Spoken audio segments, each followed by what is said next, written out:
بسم اللہ الرحمن الرحیم۔ پیارے بہن بھائیو، السلام علیکم۔ جب اللہ تعالیٰ دعا قبول کرتا ہے تو اس کے لیے اسباب بھی مہیا کر دیتا ہے، مگر کیسے؟ وہ گاڑی سے اترا اور بڑی تیزی سے ہوائی اڈے کی جانب لپکا۔ جہاز اڑنے کے لیے تیار تھا اور اسے ایک کانفرنس میں شرکت کرنی تھی جو اسی کے اعزاز میں دی جا رہی تھی۔ جلدی جہاز میں پہنچ کر اپنی مقررہ نشست پر بیٹھا اور ابھی جہاز اڑنے کے بعد کچھ ہی دور گیا تھا کہ اچانک اعلان ہوا، آسمانی بجلی کے کڑکنے اور تیز اور طوفانی بارش کی وجہ سے انتظامی آلات میں خلل واقع ہو گیا ہے، لہذا جہاز کو نزدیک ترین ہوائی اڈے پر اتارا جا رہا ہے۔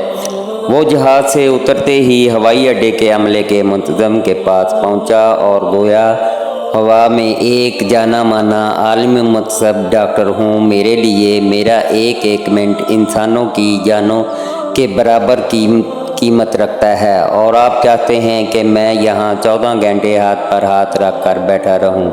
کارکنوں میں سے ایک بولا، جناب ڈاکٹر ذیشان صاحب، اگر آپ کو زیادہ جلدی ہے تو ایک گاڑی کرائے پر لے کر اپنی منزل مقصود تک پہنچ جائیے۔ یہاں سے گاڑی میں وہ مقام 3 گھنٹے سے زیادہ دور نہیں۔ اس نے ایک گاڑی کرائے پر لی اور اپنی منزل مقصود کی جانب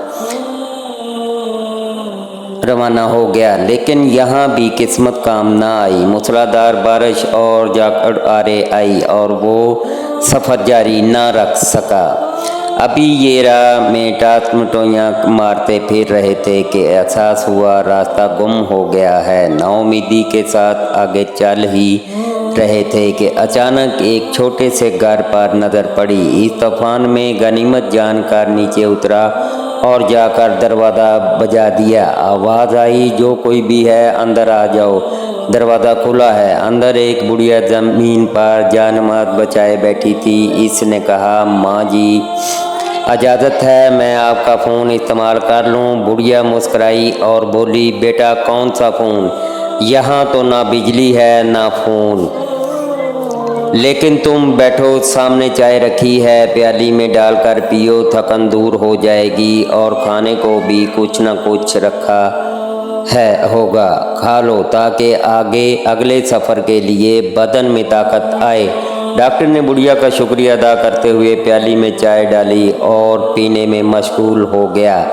جبکہ بڑھیا نماز و دعا میں مشغول تھی، اچانک بجلی کونی تو ان کی نظر پڑی اس بڑھیا کی جانماز کی بغل میں ایک بچہ کمبل میں لپٹا پڑا ہے، جسے وہ تھوڑی دیر بعد ہلاتی جا رہی ہے۔ جب کافی دیر بعد بڑھیا نماز پڑھ کر فارغ ہوئی تو ڈاکٹر نے کہا، میں آپ کے اس اخلاق اور لطف و کرم کا نہایت ہی مشکور ہوں، میرے لیے بھی دعا کیجیے۔ آپ کے اخلاق حسنہ اس بات کی خبر دیتے ہیں کہ آپ کی دعا ضرور قبول ہوگی۔ بڑھیا بولی، نہیں بیٹا، ایسی کوئی بات نہیں، تم راہگیر ہو اور راہگیروں کے ساتھ حسن سلوک کا حکم اللہ نے دیا ہے۔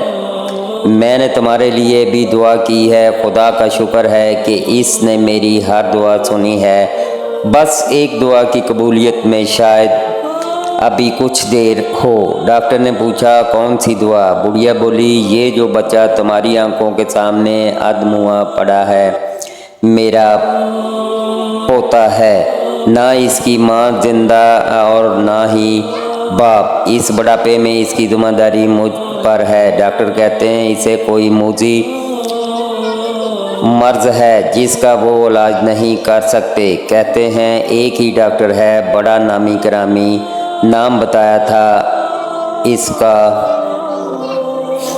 ہاں ذیشان، وہ اس کا آپریشن کر سکتا ہے، لیکن میں بڑھیا کہاں اس تک پہنچ سکتی ہوں؟ لے کر جاؤں بھی تو پتہ نہیں قبول کرے یا نہ کرے۔ میری تو خیر ہے، یہ بچہ خوار ہو جائے گا، بس اب اللہ سے ہی امید ہے کہ وہ میری مشکل آسان کر دے۔ ڈاکٹر کی آنکھوں سے آنسو نکل رہے ہیں، وہ بھرائی ہوئی آواز میں بولا، خدا کی قسم آپ کی دعا نے